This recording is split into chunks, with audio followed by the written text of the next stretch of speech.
দেখাতে পাচ্ছি মাছদিয়া হাটে গুড়। কাকা এটা কি গুড় আছে?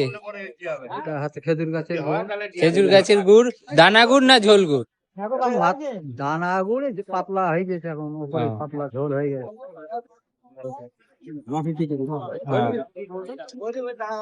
আপনি কটার সময় এসেছেন? আমি 6:30। 6:30 এসেছেন, কটা অবধি থাকবেন? যতক্ষণ বেচা কিনা না হবে। আজকে কি লোক কম? আজকে খরিদ্দার কম, লোক যারা কেনে তারা আছে কম। বুধবার হাটে কম আছে। বুধবারে হাটে কম আছে, বুধবারে রবিবারে বেশি আছে। রবিবারে বেশি আছে। দেখতে পাচ্ছ গুড় মার্কেটে কাকা এসে ভোরবেলা থেকে অপেক্ষা করছে, এখনো গুড়ের বিক্রি হয়নি। কেউ দেখেছে গুড়? দেখেছে, এখনো পড়তে হয়নি দামে। চলছে অপেক্ষা, চলছে। তাহলে বিক্রি করেই যাবেন বাড়ি? যা হয় দিলেই এই গুড় কি আপনি নিজেই বানান? নিজেই বানায়।